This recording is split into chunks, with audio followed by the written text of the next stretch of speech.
Hi, I'm Carlos. I'm 24 years old, and I'm from Venezuela. Living here hasn't been easy. The crisis has hit us hard, and every day is a struggle to survive. But I've always tried to push forward, to not let circumstances defeat me. After months of hard work, I managed to land an online job that allowed me to earn a decent income. It wasn't easy. I spent sleepless nights learning new skills and adapting to a demanding work schedule. But little by little, I saved up until I had $6,000. For me, that money wasn't just a safety net. It was hope for a better future, a chance to help my family, or even to leave the country someday. But everything changed a few weeks ago. My uncle, my dad's brother, was diagnosed with cancer. At first, when I heard the news, I felt a mix of emotions. On one hand, it hit me hard because, after all, he's family. But on the other hand, I couldn't help but remember all the harm he's caused over the years. My uncle has always been the black sheep of the family. For as long as I can remember, he's been a problematic person. He's an alcoholic, abusive, and has been involved in all kinds of trouble. I remember when I was a kid, he'd show up at our house drunk, yelling and fighting with my dad. My mom would always try to calm him down, but it was impossible. He never listened to anyone. A few years ago, he got into trouble with some dangerous people, the kind you don't mess with. He racked up debts he couldn't pay, and you know what he did? He blamed my dad. Yes, my dad. He told these people that my dad would pay them, and when my dad refused, they threatened him. We had to sell things from our house, borrow money, and we almost went bankrupt because of his bad decisions.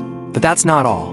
There's more things that have left a mark on my family, things I can't forget. For example, a few years ago, my uncle convinced my dad to invest in a surefire business. My dad, trusting his brother, invested a good amount of money.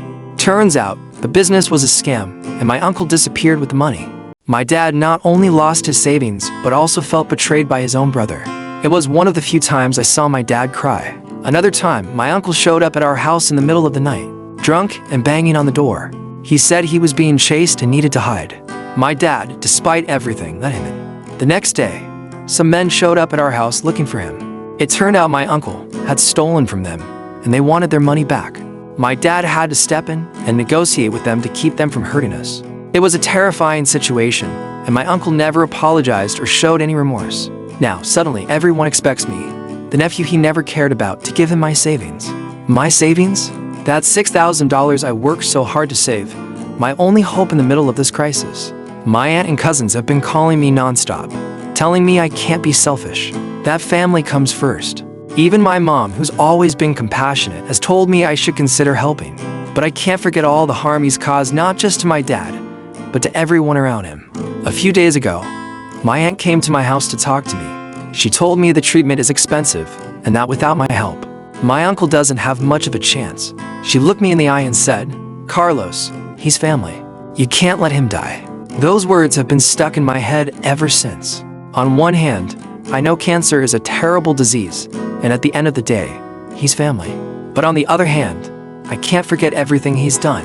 I can't forget the nights my dad came home stressed and worried about the debts my uncle had dumped on him. I can't forget how my grandma cried when she realized he had stolen from her.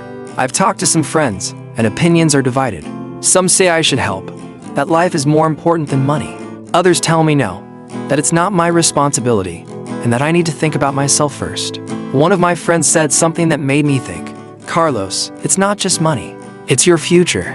If you give it away, what happens if you or your family needs something later?" That question has been on my mind a lot, so I'm asking you, what would you do in my place? Should I give them the money and help with the treatment, even if it means losing everything I've worked for? Or should I say no and focus on my future, knowing my uncle was never there for me when I needed him? I'd really appreciate your advice and thoughts. The situation is tearing me apart, and I need to know what you would do if you were in my shoes. Thanks for listening.